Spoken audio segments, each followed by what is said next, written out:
kasi gay jare fanyan roga bino bage maju boko aku jangan leda bele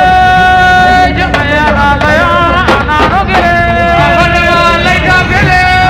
jaya ralaya anano gele aku jangan leda bele jaya ralaya anano gele aku jangan leda bele jaya ralaya anano gele aku jangan leda bele jaya ralaya anano gele aku jangan leda bele jaya ralaya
macha allah waajoon combat am ak Tapha Tine macha allah ñëw na réew mi yëpp gis nañ état de forme bu yor lan nga wax Sénégal.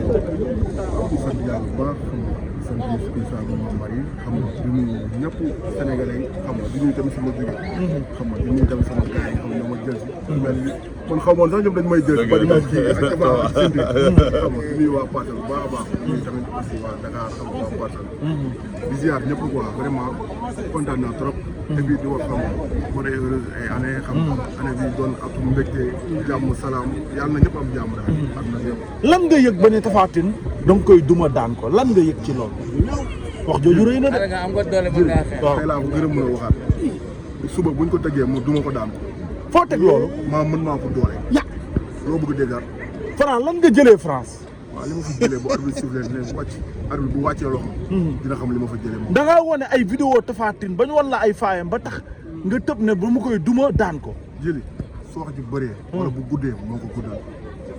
maa mën maa ko doole maa gën a fete xale moo daan kañ nga sentir ne yaa mën yaa ëpp doole yaa gën a fete xale kañ. Modou man noonu laay doxee chaque jour ak li ma liggéey ak li nekk ci man Modou njaago bi ñëw na njaago bi ñëw na koy bëree appal ko ay seconde Tapha Tine est-ce que da nga koy appal seconde ndax du mbër bu ñuy appal seconde waaw man du ma fa xaar man kuy jënd kerem wala kuy jënd café defal lu gaaw nga teel ko def li ngay wala nga jënd ndox teel ko def Franc est-ce que umpale woo Tapha Tine est-ce que umpale woo Amdi umpale wu ma kenn ndax fi ma demoon Modou yàlla baax na quoi wàññi na poids ba jeex mu mel ni dalaa bëgg a bëreloo ba sa làmmiñ génn mu daan la dem ñibbi loolu la bëgg de bëreloo ba sa làmmiñ génn mu daan la ñibbi ma ne ku am kuy jënd café wala kuy jënd kerem wala gerte na nga ko teel a jënd sinon boo yéexee doo gis de coalition bu arbitre ne prime lan lañ mën a xaar ci yow arbitre ne prime dama koy jàpp duma ko daan déet waay coalition di sant bu baax di sant suma mbokku séeréer yi ak njaago yi ñëpp kontaan nañu bu baax di nuyu Badika tamit jëflante xam nga nii ñëpp xam nga waaw ñu ngi coalition bi waxal coalition bi Bada Dione waaw Père Kayre Père Sallo Père Mbaye Diouf ay experts yoo ay père xam nañ lambu démb waaw mais nit est-ce que mu ranta waaw nit mbokkam comprendre nga na ko ñëpp jàppale loolu dafa rafet bu ñu deful loolu lu ñuy def mais ñoo ñëpp bu kenn manqué bu ñëwee tamit fere pied gauche pied droite ma daan ko rek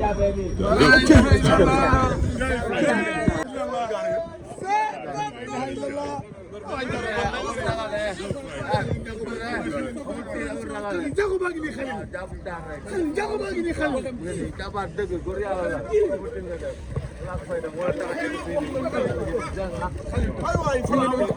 jël góor mu soog mi ngi noonu de Amul tiit amul ragal. arbitre ne prime Tapha Tine lan ngay toog Jël sa temps rek. Comme nii rek ku si yàqam di dara jël sa temps rek.